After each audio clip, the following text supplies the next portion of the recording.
All right, welcome back. So, the last couple of days, you guys have been looking at Jamestown. You've been looking at John Smith and his instructions for the colony of Jamestown, how they are going to set up this colony, where they should land, how they should conduct themselves. Today, we're going to connect our notes from part one to part two. This is going to be a little bit longer video, but we're just going to look at the Jamestown colony as a whole. Yesterday, hopefully you guys got some pretty good background. I think that simulation really helps because you have to make the same decisions that the Jamestown colonists made. And it's not easy. It's not easy because you don't necessarily know what to expect. Just like any decision in life, you don't really know what to expect until the decision's been made, and then you see the actual consequences, repercussions, effects of that decision. So we're going to look at Jamestown today. So we're going to start with the first part of our notes. Let's go ahead and start this presentation.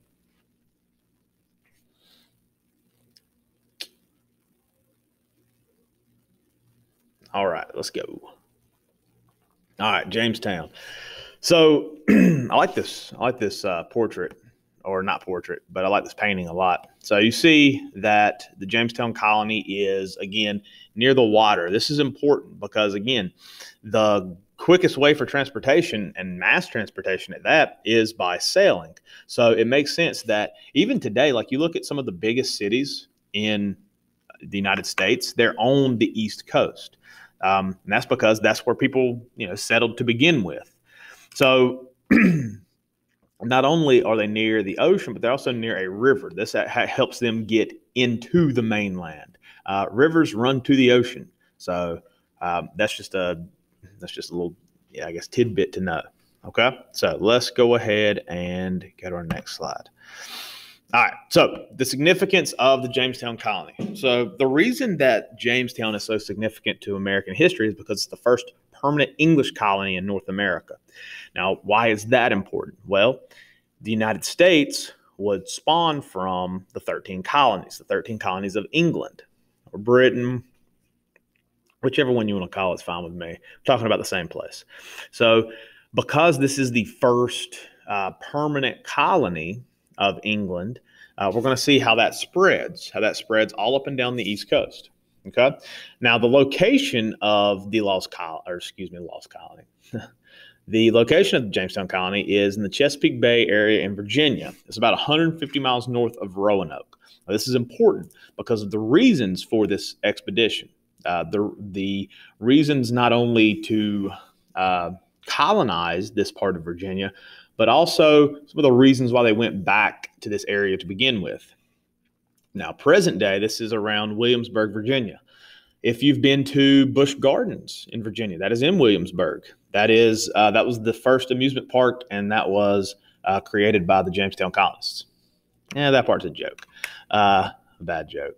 Busch Gardens is fun, though. One of my favorite roller coasters, called Apollo's Chariot. It's simple. All it is it just goes really high and then really low, and then really high and then really low. There's no, twists, turns, back, none of that. It's just up and down the whole time. Fun. Great ride. All right, so let's put me in the gold. Yeah. All right, so the purpose of the colony. Number one, I want you to take note of this. The first purpose of this colony is very much like those Spanish colonies that we talked about with Columbus and that spawned from Columbus. The main goal is to make money. There's economic factors in all political decisions. There has to be, because if people don't have money, well, then that's when you see like revolution. That's what happened. That's what happened with the Russian Revolution. Is that people, their economic opportunities were limited, which essentially gave rise to the birth of communism in Russia. You look at the American Revolution. Again, why was the American Revolution fought? Well, one of them was because the economy, or the economic prowess for the colonists, was being limited by the insane taxes that the British were putting on the colonists. So to make money is the first goal here, just like in most of the world. Money isn't inherently a bad thing. It can lead to bad things, and it can cause people to be greedy. But again, making money in of itself, that provides for more opportunities, not just for you, but for your family, for other people that are with you, near you, close to you. So the resources, the way they're trying to make money is by harvesting gold, iron, timber, silver, etc., natural resources. And again, we looked, was it last week? I believe it was last week. Beginning of last week, where we looked at why England or why Europe, why those countries, why they felt the need to colonize North America, because again, they are landlocked. Some of them are landlocked countries. The ones that are colonizing are not, but they're small countries. Like England is not a big country; it is an island, so it has a very limited amount of resources. The second reason for the Jamestown colony is to prevent the spread of Spanish colonies. That's what we see right here. And this, again, spawns from Columbus and the Spanish being the first to actually colonize this area, colonize the Caribbean islands, colonize parts of Mexico, and even into Florida. The third reason was to convert the natives to Christianity. This is, I think this is the part that's kind of looked over a little bit. King James the First, that is who is sponsoring this expedition. Much like we saw with King Ferdinand and Queen Isabella, one of his main goals is to spread Christianity. King James, if you know a little bit about the Bible, you probably have heard about King James, or at least his version of the Bible, the King James Version. That is the version of the Bible that these colonists are bringing to America. How the King James Version is different is it was just more so of an updated, not updated really, just the language was altered a little bit just to make it a little bit easier to understand for modern day Englishmen. Same reason you have different versions of the Bible today that still come out, to make it a little bit more digestible, not changing the content, but changing the words that are used. And again, I talk about this in philosophy all the time. It's important that words have certain meanings because, again, if the wrong words are used or different contexts, that changes what the text actually means. So this is an important endeavor for the English, is to convert the natives to Christianity. And lastly is to search for Roanoke. Again, we said that Roanoke was just 150 miles south of the Jamestown colony. We talked about John White last week, about how he had to leave the Roanoke colony and how devastating that must have been. This is not the last time that the Roanoke colonists are searched for. The Jamestown colony proves that. Again, they settle in a somewhat nearby area. 150 miles isn't much in a ship. So they are, not only are they trying to make money, prevent the spread of Spanish colonies, convert the natives to Christianity, they're trying to search for their missing colonists from about 18 years earlier. All right, so let's go to the next part. All right, so leaving England. All right, I'm going to move myself right here. All right, so the London Company. This is a joint stock company. The easiest way to explain that is there's just investors. There's investors that, again, want to set up this colony, and they are given a charter. They are given a grant of money by King James I of England. This is in 1606. Now, these colonists, there's about 100 of them, all men. They depart from England in December of 1606, and they arrive in the New World May 1607. Again, this is the location that we're talking about, the Chesapeake Bay area, the same area that yesterday in your simulation that you were landing near. They selected an island location and built a fort, and they named this settlement Jamestown after King James. This is the reason why a lot of things are named what they're named. They're named after somebody. Now, this site that they pick is not ideal. And again, this was one of the biggest parts of the Jamestown colony is where is it going to be located? The site they pick has its issues. And we know about these issues because we know about how the weather is in this area of the country. The summers are hot. Whew, man, I'm glad. I think we're done with 90-degree days. I'm not big on hot weather. 9 degrees is plenty enough for me. 80, a little bit better. 70, about ideal. 60, 60 is about perfect. You get into the 50s, maybe, you know, it gets a little chilly. I don't know. I like colder weather. Anyways, I wouldn't like colder weather during this time. I can guarantee you that. So the summers are hot. They're humid. That's why we get these pop-up thunderstorms all the time. It's because of the humidity. You mix heat and humidity to create storms. And what else does humid weather bring? Well, it brings mosquitoes. Nobody likes mosquitoes. And they also they can carry disease. They don't all, but they can carry disease and spread disease. The biggest one at this point being malaria. You guys may remember, may not remember, but the 2016 Olympics in Brazil, they were dealing with the Zika virus, and that was transmitted, what they thought, by mosquitoes. The winters, okay? So the winters in Jamestown, or just, again, this part of the country, they can be very cold. Again, because even though we're in the South, we still get cold weather. I'm trying to think of last year. I remember my first year teaching. This actually worked out perfect because we had just winter before had like, numerous days in the teens, like the teens, like being the lows, and then numerous days like the high being in the 20s and windy, just wind cut right through you.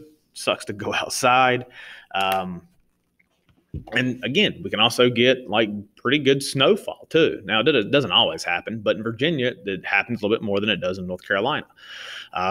There's also, when I was in, I was in fourth grade. They were calling for snow, and they were calling for like 6 inches. So I'm thinking, this is a pretty good snow day. We'll be out of school, at least a day or two. This is before they started canceling school just because, they called for a really cold rain. But I remember waking up and my dad was like, "You got to look outside." And I'm like, "Okay, yeah, I love snow." I look outside and there is like 2.5 feet of snow. And we were out of school for 2 weeks. It was crazy. We actually had to go to school. We actually had to stay at school for like an extra 30 minutes each day to make up for those days that we missed. It was okay. But that snow was legendary. So we can get some snow. We can get some large storms. Those storms kind of come off the coast. Why we don't get that much snow is because the mountains, our Appalachian mountains, kind of knock them down. But if the snowstorm comes off the coast, that's when we get tons of snow because it's not being knocked down by those mountains. So again, this site is only really ideal during the spring and the fall. You got 2 good seasons. But those are going to be very important seasons, especially for growing and harvesting. All right, so the problems they have in their first year. I like that picture. I don't want to put myself in there. Okay. All right, so the first year problems that they have, okay? So number one is weak leadership. If you are creating a new colony in a new place, you have to have leadership. You have to have a leader. You have to have some type of hierarchy, because if everybody has the same amount of power, well, then you're going to have struggles. And that's the problem. They don't have like a structured plan. They do have instructions, again, by John Smith. John Smith, the dating of his instructions that I give you, there is not an exact date on that. So there's no idea as to whether he wrote these instructions before or kind of as he got there, or even within the first couple of years. So that makes it a little bit difficult, but we looked at the charter a little bit yesterday with some of the instructions that were already, some of the instructions that were already not proposed. I guess that's probably the best word. So weak leadership. They did not have a structured plan on arrival. Okay. Second problem, the colonists are all gentlemen. Now, when we say gentlemen, we're not talking about just like they're good dudes. We're talking about like these are people with money that have not had to like work like hard physical labor. They are more your businessmen. And so this is an issue because, again, this is a business endeavor. This is a business venture. There's going to be problems if, again, people cannot, they don't have the knowledge necessary to build something from nothing. And, this is going to be difficult for them. They did not know how to hunt. They did not know how to fish. They did not know how to farm. So again, we can obviously see some issues already. There's going to be issues with food. That's going to be the biggest one. What we're going to talk about in a minute, which leads to one of the dumbest questions I've ever heard in my life. My hair is all jacked up and it's messing with me. The biggest thing that the Jamestown colonists wanted to do is they wanted to search for gold. Again, they want to make money, so they want to search for gold. That's all they want to do. They want to find gold, get it back to England, make more money. Again, this is where that greed comes in. Another issue with their colony is that it is right in the middle of the Powhatan Kingdom. So the Powhatans, this is a large native group, large native tribe. Now, when they originally settle, again, we saw that John Smith said, don't make enemies out of the natives because that's only going to make things worse. Originally, they trade with the colonists. So much like we saw with Columbus, there's trading right off the bat. Like this is not a conflictual relationship. But again, as the colony begins to grow, conflict begins to happen. And we can understand this because anybody would be a little bit weary of others coming into their property, or what they see is their land, and begin transforming it into something that they have no clue.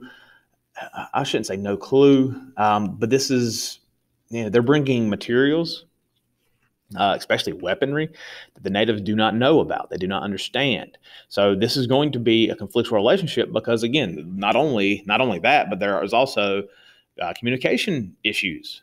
You do not speak the same language. Even if you do speak the same language, if you don't speak the same way, you're going to have conflict because there's going to be communication error. This happens with the Jamestown colonists and the Powhatans because there's a language barrier, and this prohibits them from being able to communicate effectively. In that first year, or after that first year, of the 105 original settlers, they only have 38 that survive. Again, this is because of disease. We talked about mosquitoes and how they carry disease, contaminated water. There's specific things that you have to do to water to make it drinkable. You can't just go to a creek and drink out of it. There is bacteria, and so how you get rid of that bacteria is you actually have to boil the water. I learned that on Survivor when I was probably about 10 or 11 years old. Like one of the first, I think the second season, they were in Africa. It's a good season. I watched it a lot growing up. I hadn't watched it too much lately. Mr. Fortune, huge Survivor fan. Golly, huge Survivor fan. And then lastly, starvation. And that is going to get us into our next topic here in just a few minutes. So this is what's going on in Jamestown after that first year, okay? This is what is going to lead to the worst period of the Jamestown colony. So let's go ahead and look at, I need to exit this. Let's go ahead and look at our second part of Jamestown right here. Oh, man. So let's see. Tonight, big night. Start of football season. Chiefs playing Houston Texans. Man, my fantasy football squad about to look real good after tonight. Got Pat Mahomes and Travis Kelce going. All right, so that's just a little bit what I'm getting into later tonight. All right, so Jamestown Colony, this is part 2 of our notes. Let's get this loaded. Takes forever sometimes. It's like the worst screen in the world, loading screens. There we go. All right, so pretty graphic picture. What happened?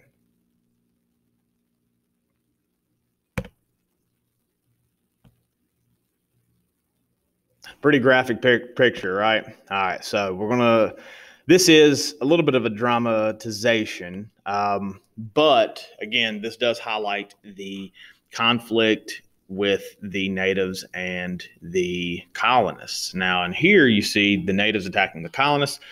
Again, this would kind of go both ways, but let's take a look and let's see what's exactly going on. So let's first look at John Smith. Now, this is John Smith right above me. John Smith is going to be a large part of the Jamestown Colony. It would not have survived without John Smith. So John Smith took over leadership in 1608. This is after that first year. Only 38 survivors. John Smith is one of them. John Smith takes over leadership of the Jamestown Colony. And the reason that John Smith takes over, and this is pretty much, very much so, this is I'm trying to think of the best way to word this. This is approved by some of the settlers, not all of them, but this is almost, this is John Smith taking over leadership is something that the colonists are okay with. I should say that they're okay with it. They're not crazy about it because, again, this is going to change how they must live their life. But again, John Smith actually has some experience. He's a former soldier.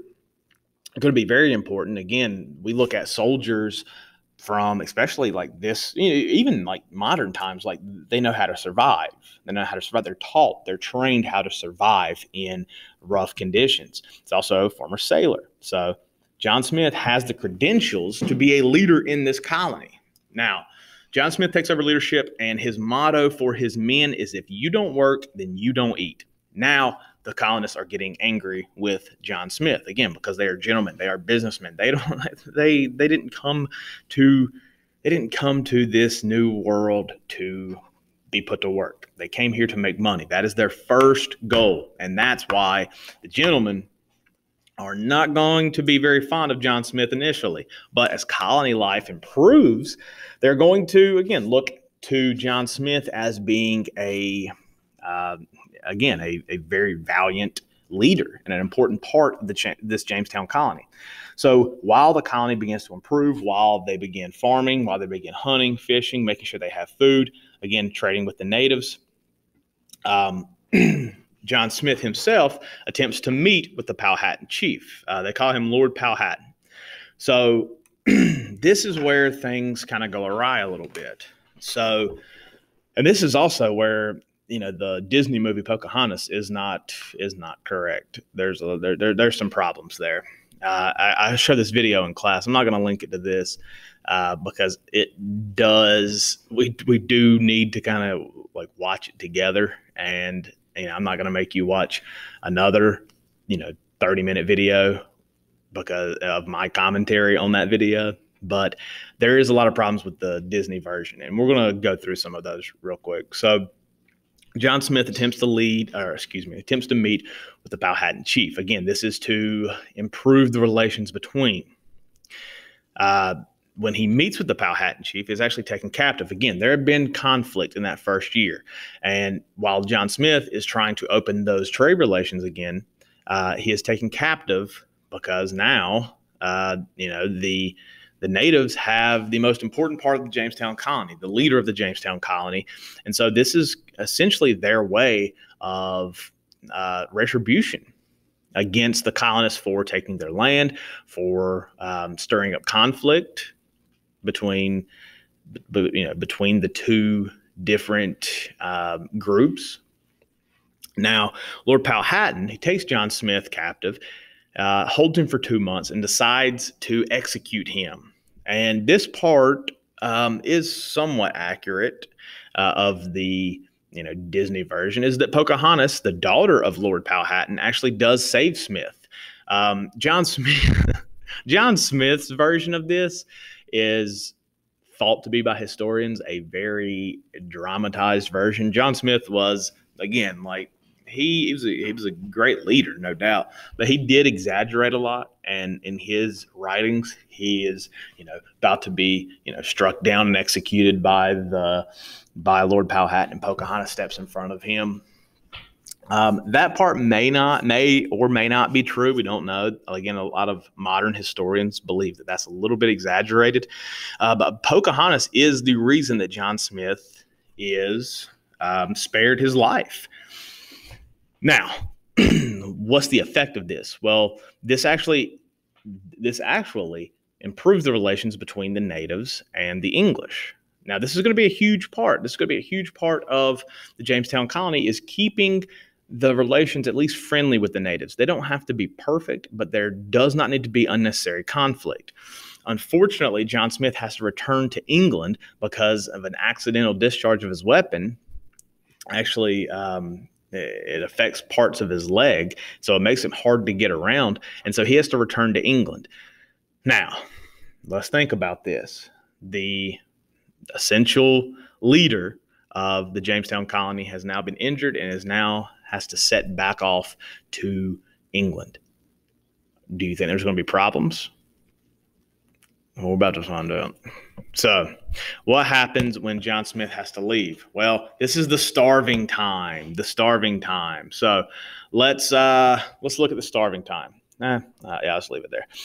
All right. So, the starving time. All right. Conflict with the natives arrived shortly prior to Smith's departure. Things were already getting a little bit heated again, but it is when Smith leaves that now things are getting really bad because, again, this isn't prioritized. These relationships with the natives aren't prioritized as they were previously with Smith, being present in the colony. And as a result, many of the colonists are killed. Many of the natives are killed as well. The winter in 1609, the winter of 1609 is brutal. Again, what does this mean? This means there's a lot of snow. This means it is cold, obviously. It's windy. You're not growing things during the winter. You have to rely on what you've already grown. Yes, you can hunt, but again, the problem with that is that you have to go out, and hunting in the snow, especially when you have to kind of trek through the woods on foot, it's going to be difficult. It's going to be difficult. And because many of the colonists are killed, again, and people are starving to death, they're not going to have the manpower to actually, go hunt and bring back game to eat. Because of that, the gentlemen, they kind of stop working after Smith leaves as well. Again, now they've got nobody that's actually pushing them. They don't have this rule: if you don't work, you don't eat anymore. So some of them just kind of get by on the work of others, and this makes it even more difficult to actually get food for them to eat. And this, again, leads to a food shortage. And during this time, the colonists have to begin eating anything they can find: rats, cats, dogs, horses, snakes. And there is evidence that there was actually cannibalism that took place in the Jamestown Colony. Golly, I can't imagine that. So, I guess something I should have said a little bit earlier is that during Smith's leadership, while he is there, more colonists are being sent in. And before Smith left, there were around 600 colonists. By the end of the starving time, there's only going to be 50 colonists that survive. So the Jamestown Colony is hanging on by a thread. Jamestown Colony might not make it. And this is but we have to think about this. Again, we looked at the first slide, and this is the first permanent Jamestown Colony. So how do they make it? How do they make it after 50 of the 600 colonists are the only ones alive? How do they make it? How do they continue to push through? How do they find a way to survive? Well, a large part of that is going to be, again, because they make money. That leads us to our next slide, hopefully. John Rolfe. So John Rolfe, again, we got to look at why leadership is important. So the colony was doomed until Rolfe. And Rolfe gets to the Jamestown Colony in 1609, late 1609, early 1610. So John Rolfe gets to the colony, and one of the first things that he does is he essentially discovers tobacco. Now, we talked a little bit about tobacco and its significance with Columbus and how the natives used tobacco. And because John Rolfe is going to essentially kind of discover tobacco and introduce it to the colonists, they are going to send that back to England. And tobacco at this point was becoming somewhat of a commodity in England, somewhat of, again, like if you could afford it, like that's what you were going to buy tobacco. So when they start sending this back to England, they make money off of it. And because they're making money now, they can send more people, they can send more supplies, they can send more resources to help in their survival. The colony actually begins to thrive after John Rolfe, again, introduces tobacco to the colonists and introduces tobacco to England. The colony begins to thrive. Another part of the Disney version that's not correct is that John Smith and Pocahontas aren't married. It is John Rolfe and Pocahontas. John Rolfe, we have to understand like how important this is to the relations between the natives and the English. John Rolfe marries Pocahontas. She is 17. He marries her in 1614. Now, what this does is now you have the daughter of Lord Powhatan. You have essentially the most important man in Jamestown at this point, John Rolfe. When they are married, this is this is kind of that, what's the word I'm looking for here? That olive branch between both groups. Now they are, again, much more friendly. There is, the natives are less weary of the colonists because now the colonists have taken one of their own as in marriage. And the colonists, again, they have to be more, they have to be more careful. They have to be more cautious in their dealings with the natives because, again, John Rolfe has married Lord Powhatan's daughter. And so this is an important part of the Jamestown colony. It might not have survived without this marriage. And that's why Pocahontas is so important to not only Native American history, but to, United States history as well, because United States history is wound in English history. Because, again, this is going to lead to the 13 colonies. Now, Pocahontas, when she does marry John Rolfe, she converts to Christianity. Again, this being a large part of the, of the Jamestown colony. One of the main purposes of creating this colony is to convert the natives to Christianity. Pocahontas is converted to Christianity along with more of the native group of the Powhatans. Pocahontas changes her name to Rebecca.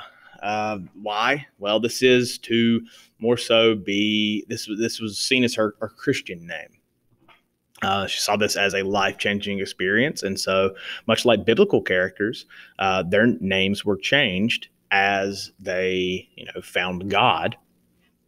There's, numerous examples of this, one being Abram to Abraham, Sarai to Sarah, Saul to Paul. I mean, there is a lot of examples of that in the Bible. So she changed her name to Rebecca, and she goes back to England with Rolfe. So John Rolfe and Rebecca Rolfe go back to England, and trying to think. So she goes back to England with Rolfe in about 1617. She goes back to England, and maybe you would imagine that some of the English would be like, why is this native here? Because, again, she looks very different than most of the people of England, most of the English people. But she is actually treated as a celebrity. She is, everybody wants to see her. Everybody wants to see Rebecca Rolfe. This is almost kind of like a royal family member in a sense, because she does come from royalty. She is the daughter of Lord Powhatan, again, the leader of the native tribe. So this is somewhat royalty in, if you look at it in that sense. But also she is, again, completely different. She has a completely different culture that she can educate the English about. And this is interesting. This is enlightening in a sense. She is nicknamed the civilized savage because, again, the English thought that the natives were just complete savages from what they had heard from previous stories, spawning all the way back from Columbus to, again, the Roanoke colonists, and John White, more so what they had heard from Jamestown, what was happening in Jamestown. Unfortunately for Pocahontas, or Rebecca Rolfe at this point, she dies at the age of 21 in 1619. Now, this is mainly due to disease that she catches in England. Again, so when you go to like another country, not necessarily another country, but like another continent exactly, there are diseases there that we do not have in our country. And so in order to gain immunity to that, you have to be introduced to it. That's why you get shots. A shot is a vaccine. I'm sure you've heard a lot of. It is a deadened version of the virus. And the reason you get shots is that it actually injects that dead portion of the virus into your body so your body can learn how to fight it off. That's why you get shots. That's why you get shots. And Rebecca Rolfe is not going to have that immunity. And so when she steps into England, again, her body is either going to learn how to fight off this disease or she is going to succumb to it. And unfortunately, she succumbed to it at the young age of 21. Sad story. It is a sad story. So John Rolfe, important part of the Jamestown Colony. John Smith, important part of the Jamestown Colony. Who is more important? Well, that's what your assignment is going to be today. Who is more important to the Jamestown Colony, John Rolfe or John Smith? It couldn't have began without one, and it couldn't have survived without the other. So that's what your assignment is going to be about today. It's a little bit of writing prompt. Hey, we moved on from Jamestown. We'll have a notebook quiz tomorrow. We're going to start looking at the Plymouth Colony. I love talking about the Plymouth Colony. Cannot wait to talk about the Plymouth Colony. So, hey, have a good day. And let's exit out of this. And let's pause this. Oh, didn't mean to do that. Well, let's go up here and pause it.